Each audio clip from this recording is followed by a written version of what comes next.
वो वक्त गया जब आपको पाकिस्तान में लुटेरे लूटते थे, डाकू लूटते थे, चोर लूटते थे और आपका सारा सामान जो था वो कहाँ जाता था पता नहीं चलता था पुलिस में रिपोर्ट दर्ज करवाने के बाद। लेकिन अब पाकिस्तान में आपको बकायदा तौर पर जो लूटेंगे ना, वो होंगे हरी प्लेटों वाले और नीली बत्ती वाले, प्रोटोकॉल वाले और बकायदा वर्दियां पहने हुए, पूरे पूरे प्रोटोकॉल के साथ और पूरी एक प्लानिंग के साथ, जिसमें आपको पता भी नहीं चलेगा और आपका जो सारा माल है वो गायब हो जाएगा। जो आज मैं आपको स्टोरी सुनाने जा रही हूँ, ये स्टोरी है गुजरात से ताल्लुक रखने वाली एक फैमिली, एक ओवरसीज फैमिली जो कि बरतानिया से पाकिस्तान आई।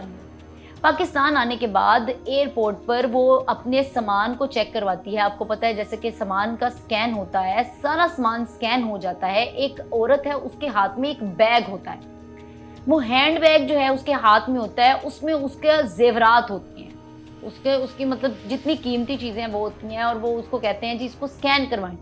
तो वो कहती है कि इसमें ज़्यादा कुछ नहीं, आप ऐसे ही देख लें, इसमें पासपोर्ट है और बस ये मेरी ये चीज़ें हैं। तो वो कहते हैं नहीं जी इसको स्कैन करवाएं।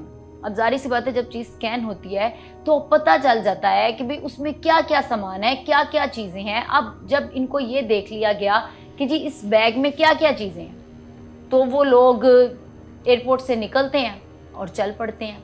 अपनी गाड़ी में सवार वो चलते हैं जी मोटरवे की जानिब। जैसा कि हर कोई जानता है मोटरवे जो है एक ऐसी जगह, एक ऐसा रास्ता है जिसमें आपको हर टूल प्लाजे से गुजरना पड़ेगा और टूल प्लाजे से गुजरते हुए वहाँ पे कैमराज मौजूद हैं जो कि आपको जो है वो देख रहे हैं, आपको कैप्चर कर रहे हैं। और वहाँ पर ऐसा कोई कच्चा रास्ता नहीं, मोटरवे पे ऐसा कोई कच्चा रास्ता नहीं है, इस बात को याद रखिएगा।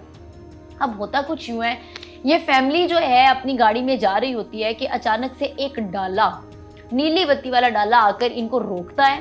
रोकने के बाद मतलब वो बताते हैं कि जी अपनी चेकिंग करवाएं और चेकिंग करवाते करवाते वो पॉइंट आउट करते हैं उस लेडी के हाथ में जो बैग होता है, हैंड बैग जिसका स्कैन किया गया था, याद रहे, उसको कहते हैं जी वो बैग। अब अगर वो आम होते और मतलब लाइक ऐसे कि कोई आ रहा है जी डाका मारने या ऐसे कुछ करने, जहाँ पे हालांकि कैमराज हैं, हर चीज़ है, तो फिर वो पॉइंट आउट क्यों करते उस बैग को जिसमें सामान था, और वो बैग लेते हैं और वहाँ से रफू चक्कर हो जाते हैं। अब जो वहाँ से बैग लेकर वो लोग चले जाते हैं, तो ये सारी वारदात जब हो रही होती है तो पीछे से एक पुलिस की गाड़ी आ रही होती है, मोटरवे पुलिस, जो कि बाकायदा तौर पर ये सारा जो है मंजर देख रही होती है। देखने के बाद वो जब वो चले जाते हैं, इनसे पूछती है जी क्या हुआ, तो वो कहते हैं जी आप ज़रा उनका पीछा करें, वो हमारा सामान लेकर चलेंगे, हमारा बैग लेकर चलेंगे। तो वो कहते हैं ठीक है, वो चल पड़ते हैं। कुछ देर जाने के बाद वापस आते हैं और वापस आके उनको क्या रिव्यू देते हैं, उनको कहते हैं कि जी वो तो निकल गए, हमने उन पर 4 गोलियां चलाई और जिसके बाद वो कच्चे रास्ते से नीचे उतर गए। हालांकि हर कोई जानता है कि मोटरवे पे जो है वो कच्चा रास्ता नहीं होता, जीटी रोड तो नहीं था, जीटी रोड पर कच्चे रास्ते होते हैं, मोटरवे पे तो कोई कच्चा रास्ता नहीं होता, वहाँ पे बाकायदा टूल प्लाजे होते हैं और सड़कें होती हैं जिस तरह के कोई ऐसी चीज़ नहीं जिससे। अब वो मतलब इतने भुखलाए हुए थे कि उनको खुद भी नहीं पता था कि उन्होंने आंसर क्या करना है। फिर उसके बाद एक और टोली आती है जो कि बात करती है और वो पूछती है जी आपके साथ क्या हुआ, और उन्होंने बताया तो पूछती है कि क्या था उसमें बैग में।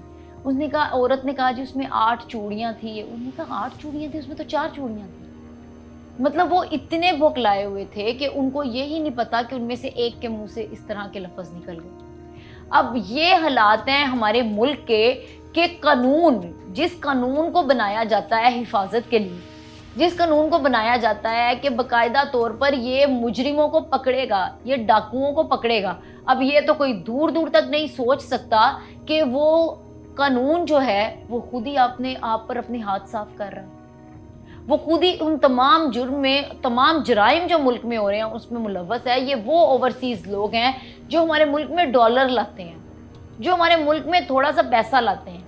फिर ये वो लोग होते हैं जो मुल्क को चलाने में एक अहम किरदार अदा कर रहे होते हैं। और आप क्या इंप्रेशन डाल रहे हैं, चाहे वो यहाँ के रिहायशी थे, बरतानिया से आए थे। अब सोचें कि कोई भी गैर मुल्की लोग यहाँ पर कैसे आए। ये तो गुजरात के थे, अपने पाकिस्तान के थे। अब कोई आना चाहे, कोई सियाह आना चाहे, वो बल्कि कई सियाह आते हैं जो यहाँ पर जिनका माल जो है वो लूट लिया जाता है, उनको पता ही नहीं होता, उनको पता ही नहीं चलता क्या हो।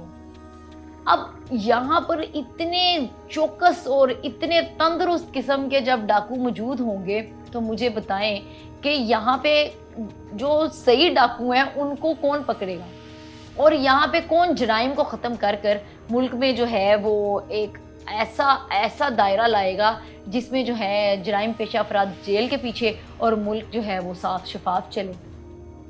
तो ये हालातों वाक़यात हैं हमारे मुल्क के जो मैं आपके सामने रख रही हूँ। अब आप खुद सोच कर बताएं कि क्या इस मुल्क से लोग भागेंगे नहीं दूसरे ममालिक में, तो फिर यहाँ रहकर क्या किया जाए, यहाँ रहकर क्या किया जाए। और बाहर से जो आने वाले हैं वो 10 दफ़ा सोच लें कि उन्होंने पाकिस्तान आना है या नहीं आना, और अगर आना है तो अपने साथ क्या क्या सामान लेकर आना है।